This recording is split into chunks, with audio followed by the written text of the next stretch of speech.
ঝোপের আড়ালে ওটা কি? দুটো নীল রঙের জ্বলন্ত চোখ। এ তো আমার দেখা কোনো বাঘের চোখ নয়, পুরো আগুন জ্বলছে চোখের মণিতে। রুদ্র, পালা!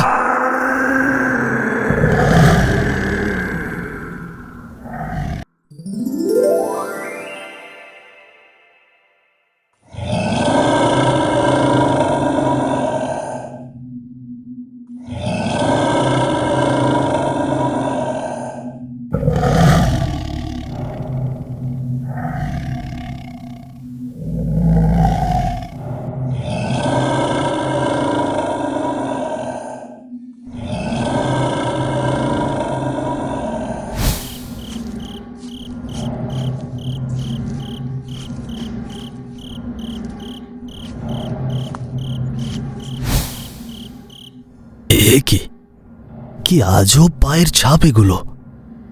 এ তো বাঘের মতো লাগছে না ঠিক, যেন কার শিং টোলা ছুরি চালানো হয়েছে মাটিতে।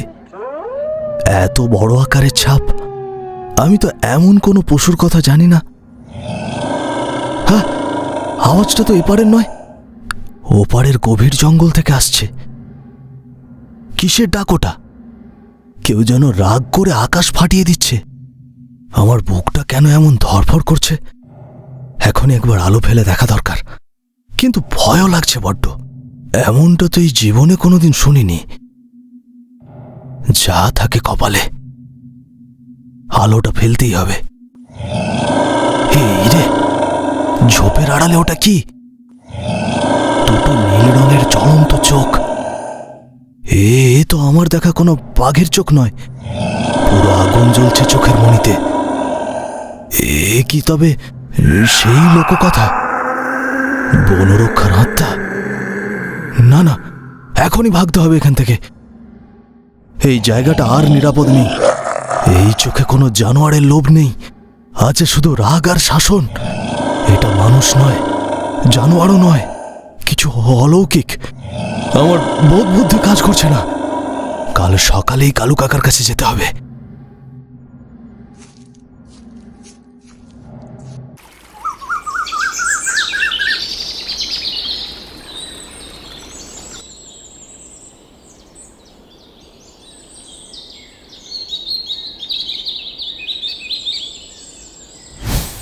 বাবা অনিক, এ বন বড় অদ্ভুত।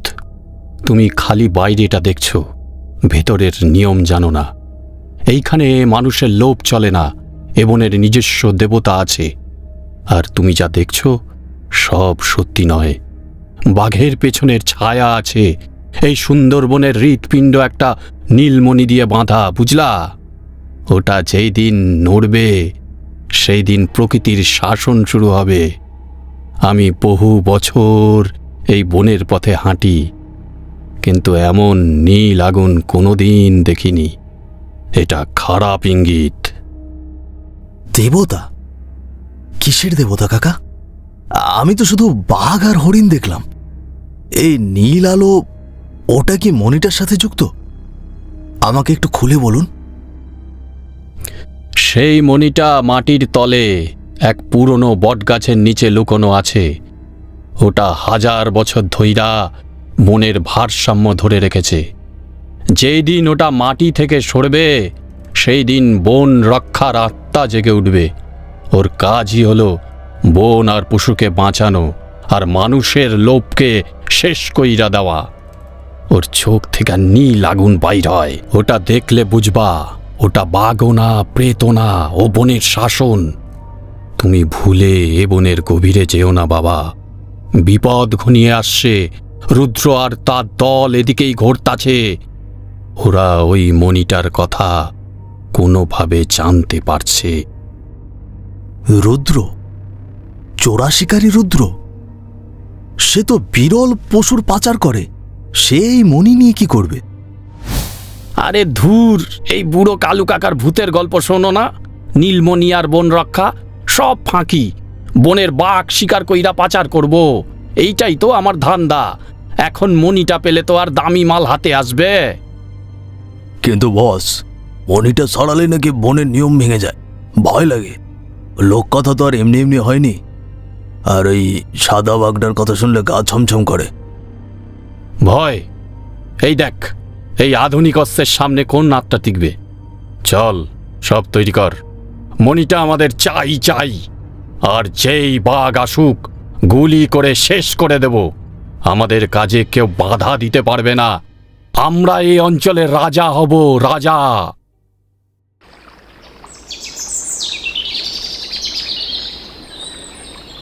শোন, মণিটা আনতে গেলে আগে বনের রক্ষাকর্তাকে সরাতে হবে। কালু কাকার কথা আমি পুরোপুরি বিশ্বাস করি না, কিন্তু যদি সত্যি কোনো সাদা বাঘের ছায়া থাকে তবে তাকে ফাঁদে ফেলতেই হবে। কোনো ঝুঁকি নেওয়া যাবে না। কি করব বস? ফাঁদ তৈরি করব? হ্যাঁ, একটা ভালো মোটা তাজা হরিণ ধর। ওটাকে মনিটার কাছাকাছি বেঁধে রাখব। দেখব সেই বন রক্ষা হরিণ বাঁচাতে আসে কিনা। এলে আমরা আমাদের কাজ সেরে ফেলব, আর না এলে মনিটা তুলে নেব। কাজটা তাড়াতাড়ি সারতে হবে, পুলিশ এসে পড়লে মুশকিল। তোমরা চারজন চারদিক থেকে পাহারা দিবা। হরিণটাকে রাতের আঁধারে বাঁধতে হবে যাতে কেউ টের না পায়।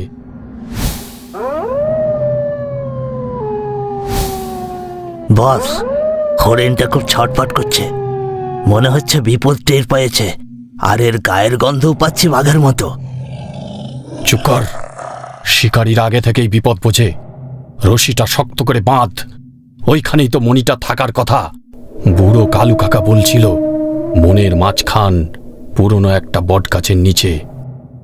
মণিটা খুঁড়ে পার করতে দেরি হবে না।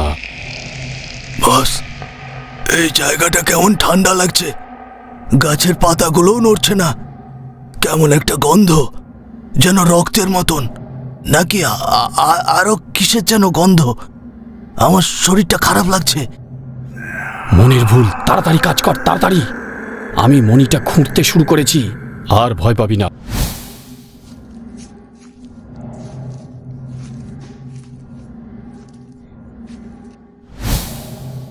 আরে সর্বনাশ, ওরা তো কালু কাকার মনিটার জায়গা খুঁজছে, আর ওই হরিণটাকে টোপ হিসেবে বেঁধে রেখেছে।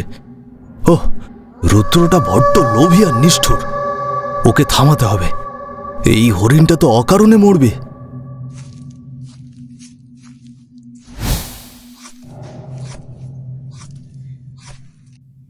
এই, তোমরা কি করছো? এখানে কোনো ফাঁদ পাতা চলবে না। এই বনটাকে শান্তিতে থাকতে দাও। মণিটা নিলেই বনের সর্বনাশ হবে। আরে, এই ফটোগ্রাফার, তুই এখানে কি করছিস? বনের গভীরে আসা মানা, জানিস না? তোর ছবি তোলার নেশা এখনো গেল না, না? তুই তো জানিসও না কিসের পিছনে লেগেছিস। ধর ওকে, খুব বন প্রেম দেখাতে এসেছিস। চল, তোকে নিয়েই আমার কাজ আছে। এই মণিটা আমার চাই, আর তুই যদি বাধা দিস তবে তোকে চোরাবালিতে ফেলে দেব। তুই জানিস না আমি কে, না? তোমাদের লোভেই বনটা নষ্ট হবে। এই কাজ করো না রুদ্র, এর পরিণাম খুব খারাপ হবে। বনের আত্মা তোমাদের শাস্তি দেবে। মণিটা প্রকৃতির মণি। পরিণাম? আমি এই বনের রাজা হব। তুই আর ওই বুড়ো কালু কাকার কোনো কথা আমি শুনবো না। বাঁধ ওকে শক্ত করে, বাঁধ, গাছের সাথে বাঁধ। তারপর মণিটা তুলে নিয়ে আমরা এইখান থেকে পলাইয়া যাব। কে আর দেখতে আসছে?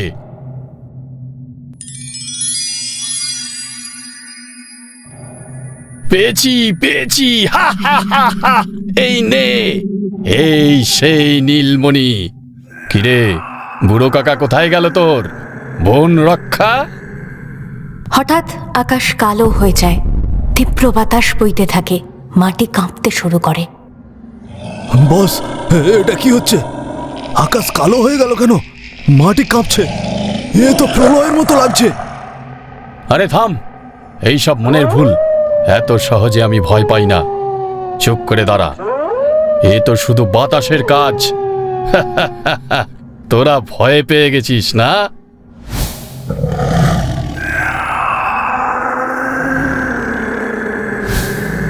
রুদ্র, আমি বলেছিলাম মণিটা রেখে দে। দেখ, বনের সব বাঘেরা পাগলের মতো চিৎকার করছে। ওরা ভারসাম্য হারিয়ে ফেলেছে। সব বাঘ এখন উন্মাদ হয়ে যাবে। বস রে, ওই শোন, এ তো সাধারণ বাঘের ডাক নয়, এ যেন হাজার বাঘের একসাথে কান্না। আমরা ভুল করছি বস, মনিটা দিয়ে দে। আমি আর থাকতে পারছি না, আমার কানে রক্ত জমছে। না, আমি দেব না। এ আমার, কোনো বাঘ বা ভূত আমার কাছ থেকে এটা নিতে পারবে না। তোরা ভয় পাবি না। চল, সবাই আমার পিছনে থাক।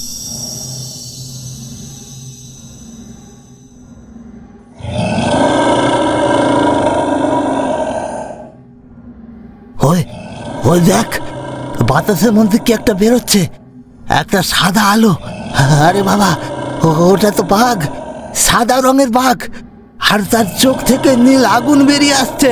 পালা!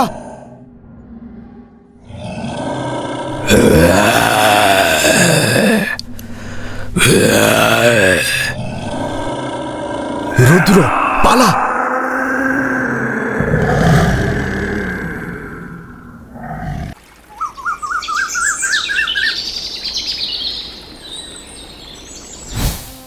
বন কাউকে মারে না বাবা, মানুষ নিজেই নিজের লোভের জালে মরে। এই শিক্ষাটা মনে রাখবা। তোমার মতন ভালো ছেলে এই বনে না থাকলে আজ মহা বিপদ হতো। ও শুধু কর্তব্য সেরেছে বাবা, তাকাইয়া দেখো। ও দেখবি শুধু কুয়াশা আর নীরবতা। ও তো প্রকৃতির শক্তি। আমাদের শিক্ষা, প্রকৃতিকে সম্মান করলে প্রকৃতি আমাদের রক্ষা করে। লোভ ধ্বংসের কারণ।